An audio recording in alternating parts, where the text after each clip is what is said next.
دہشت گردی کے باوجود ملک میں انتخابات ہوتے رہے. سپریم کورٹ میں ظاہر ہے اس سے متعلق بات کی گئی. چیف جسٹس کی جانب سے ریمارکس دیے گئے کہ 90 کی دہائی میں فرقہ واریت عروج پر تھی, پھر ساتھ ہی ساتھ دہشت گردی بھی عروج پر تھی, لیکن اس کے باوجود 3 بار انتخابات ہوئے.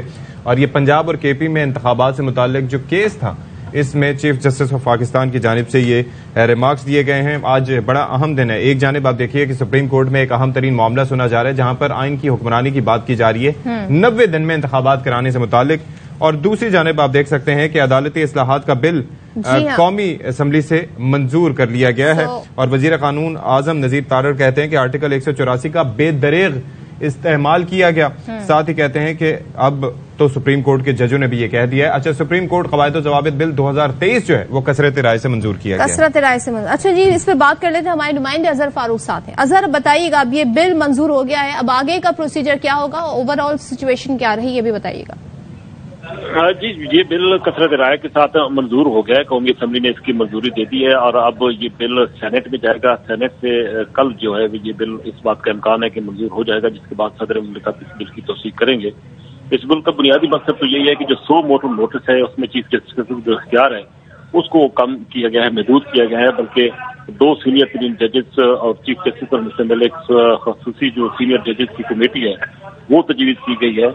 وہ کمیٹی جو ہے وہ 100 موٹر نوٹس کیسز کا بھی جائزہ لے گی اور اس کے ساتھ ساتھ جو بھی سپریم کورٹ میں کیسز آئیں گے ان میں جو بینچز کی تشکیل ہے وہ بھی یہ سینئر ترین ججز جو ہے وہ اس پر بینچ جو ہے وہ تشکیل دیں گے.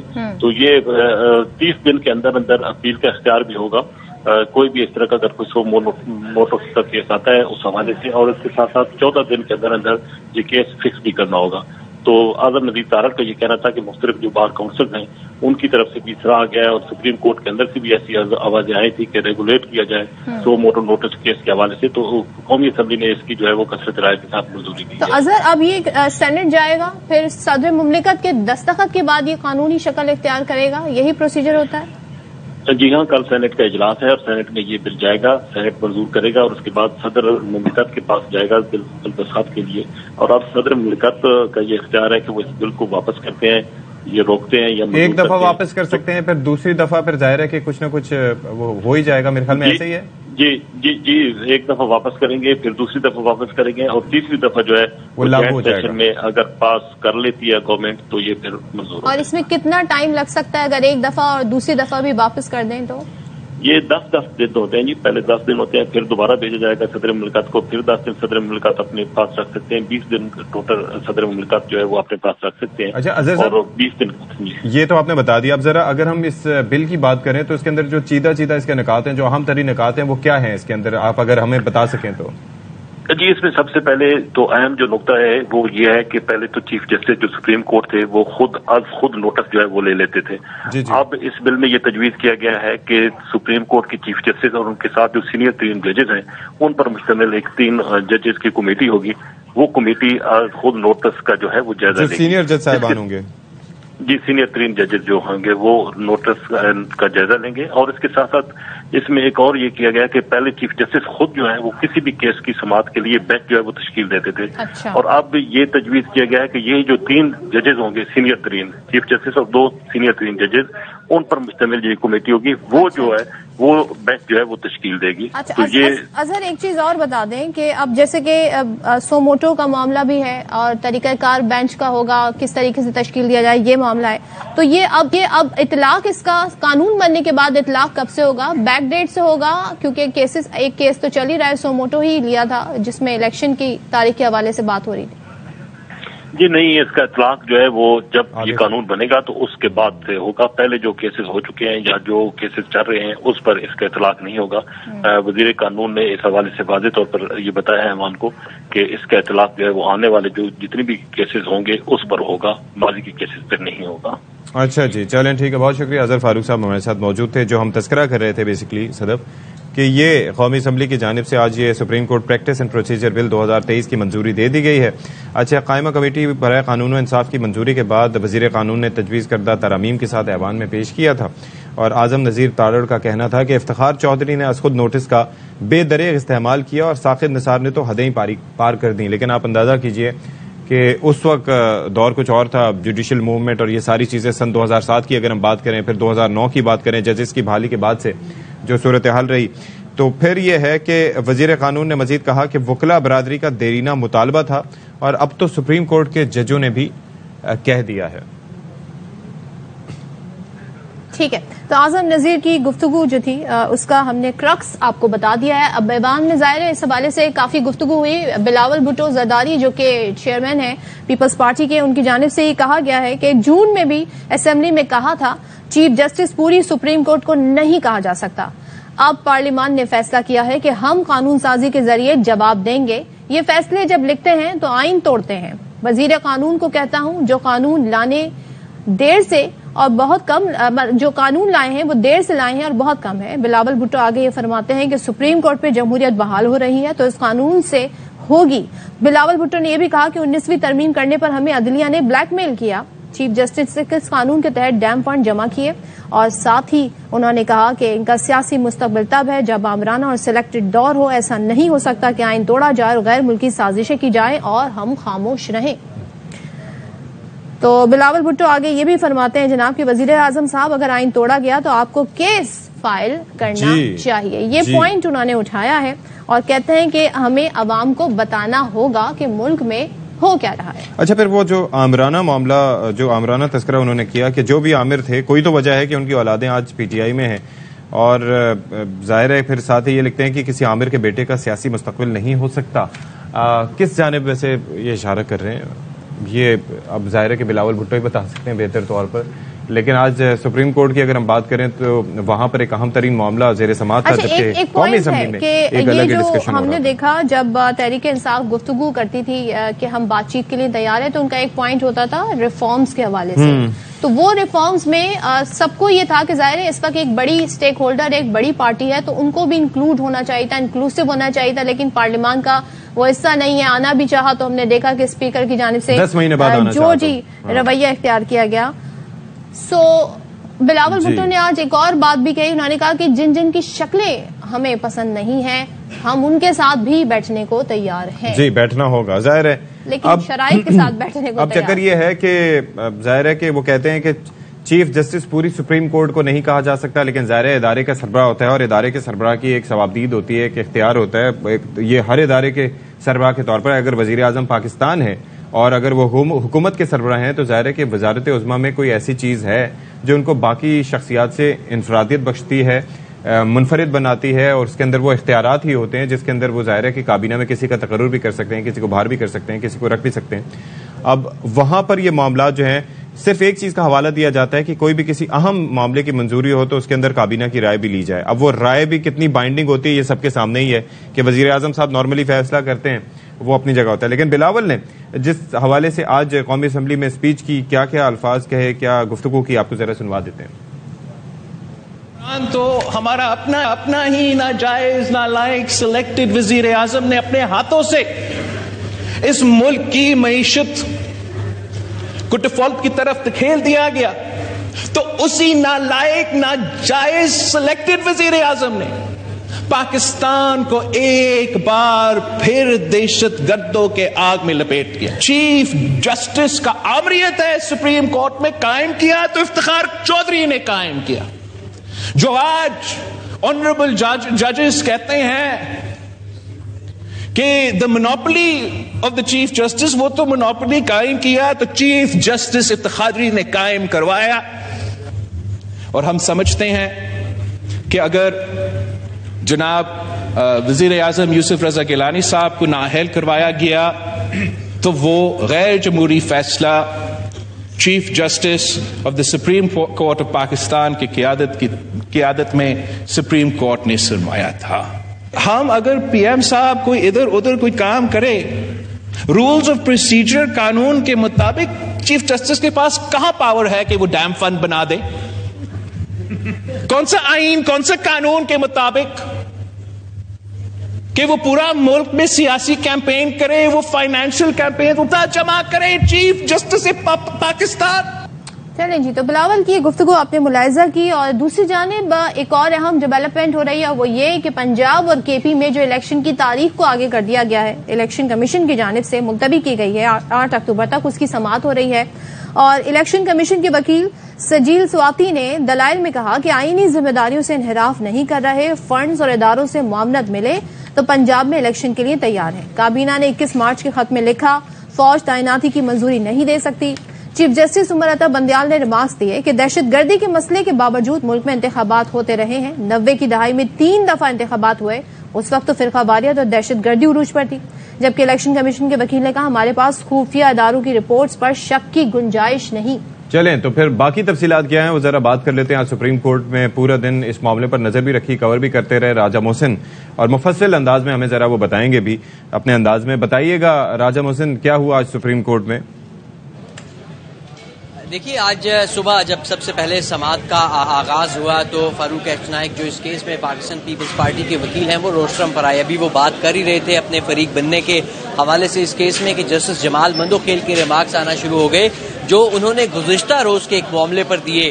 گزشتہ روز کے ریمارکس میں ان کی جانب سے یہ کہا گیا تھا جب سپریم کورٹ آف پاکستان کے 1 مارچ کے فیصلے کے حوالے سے یہ کہا گیا کہ آیا یہ فیصلہ 4-3 کا ہے، یا جس طرح چیف جسٹس آف پاکستان نے کمرہ عدالت میں سنایا تھا کہ 5 رکنی بینچ یہ 3-2 کی اکثریت سے فیصلہ سنا رہا ہے، تو اس کے اوپر جسٹس جمال مندوخیل نے کہا کہ میں اپنی کچھ گزشتہ روز کے حوالے سے جو ریمارکس رپورٹ ہوئے ہیں اس کے حوالے سے وضاحت کرنا چاہتا ہوں۔ انہوں نے اپنی وضاحت میں یہ کہا کہ میں نے جو ججمنٹ لکھی جو جسٹس منصور علی شاہ اور ان کی ایک علیحدہ سے ایک نوٹ ہے یا اختلافی نوٹ اسے کہہ لیں، اس کے حوالے سے انہوں نے وضاحت دی اور یہ کہا کہ میں اس میں لکھے گئے ایک لفظ پر قائم ہوں۔ اور اس کے بعد چیف جسٹس آف پاکستان نے جب انہوں نے وضاحت دی تو انہوں نے کہا کہ آپ کی وضاحت آ چکی ہے، اب ہم کیس کی جو کارروائی ہے اسے آگے بڑھاتے ہیں۔ ایک دفعہ پھر فاروق ایچ نائک کی جانب سے یہ سزا کی گئی کہ آپ اس معاملے پر فل کورٹ تشکیل دیں، تاہم چیف جسٹس آف پاکستان نے کہا کہ ہم آپ کو سنیں گے۔ آج الیکشن کمیشن آف پاکستان کے وکیل کو پہلے سنا جائے گا۔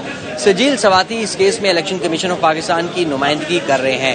آج ان کی جانب سے تفصیلی دلائل دیے گئے، اس کے بعد سپریم کورٹ میں 2 وقفے بھی ہوئے عدالتی سماعت کے دوران، اور اس دوران ان کے جو دلائل تھے وہ چلتے رہے۔ انہوں نے عدالت کو آج بتایا کہ الیکشن کمیشن آف پاکستان نے گورنمنٹ سے جب فنڈز کے حوالے سے بات چیت کی تو فنڈز نہ ملنے پر انہوں نے اس سلسلے میں جو ہے وہ انتخابات نہ کروانے کے حوالے سے جو فیصلہ کیا وہ عمل میں آیا۔ اس کے ساتھ ساتھ انہوں نے جو ملک بھر کی سیکیورٹی سچویشن ہے اس حوالے سے بہت ساری رپورٹس کے حوالے بھی دیے، اور یہ کہا کہ سیکیورٹی صورتحال مختلف رپورٹس کے تناظر میں ایسی نہیں ہے کہ اس وقت الیکشنز کا انعقاد ہو سکے۔